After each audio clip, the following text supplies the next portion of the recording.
ladies and gentlemen, this is Jessica Bradley Rushing, and this is a recap of the Board of Selectmen's meeting from Tuesday, February 4th, 2020.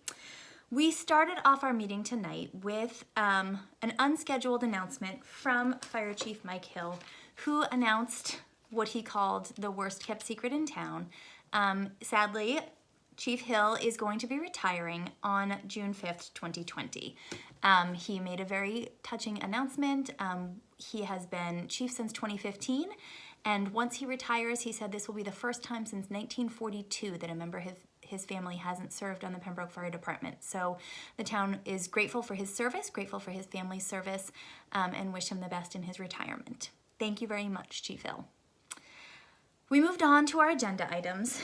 Our first scheduled appointment was with Colonial Power, and this was an item where we were able to discuss a municipal aggregation program for electricity rates.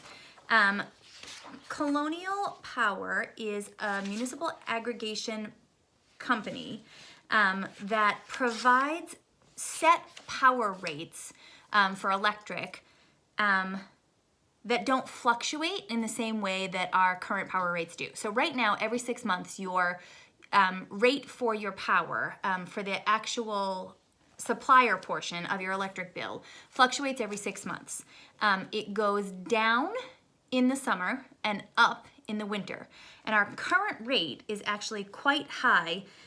Right now it is 13.957. If you look on your electric bill, you'll see a reading that says supplier charge, and it'll say a specific number, that's the amount of kilowatts of energy you've used, times 0.13957, that's the current rate that you're being charged for electricity as a National Grid customer in the town of Pembroke.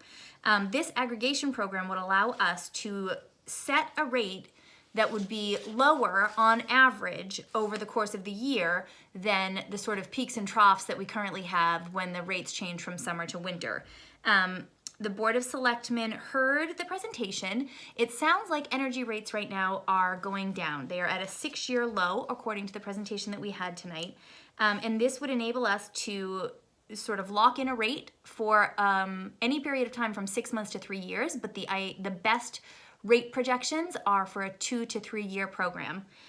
So the board voted to enable the town manager on this coming Monday, February 10th, to enter the town into a municipal aggregation program if the rates are 10.5 or thereabouts for a period of up to 36 months. So what that would mean is that program would go into effect in November of 2020.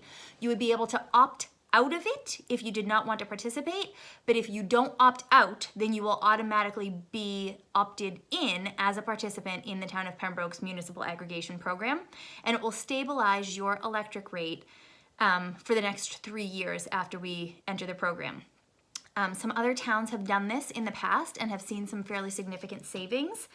The town of Halifax saved about $400,000 since 2013, and Plymouth had a 3-year contract. Now Plymouth has Eversource, not National Grid, and Eversource rates are a little bit lower as well, but Plymouth saved about $6 million over the course of their 3-year municipal aggregation program.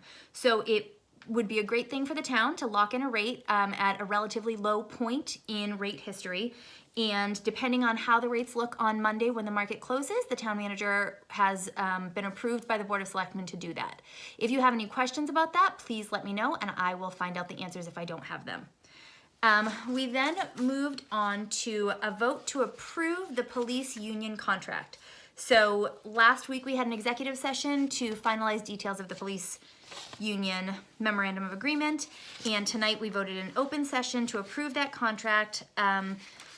It is a 3-year contract with a 2% raise each year for a total compensation package of about 2.5%.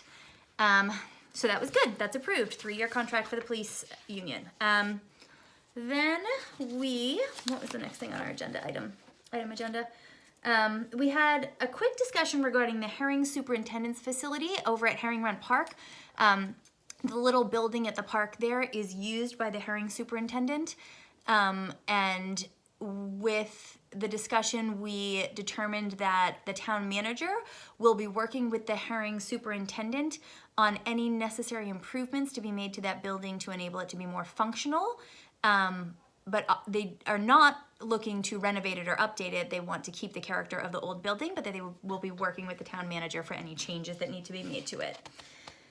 We voted the minutes of January 14th, 2020, and then we had a quick discussion about the town bylaw review agenda item, which after our meeting last week was something that the chairman requested be added to the meetings going forward.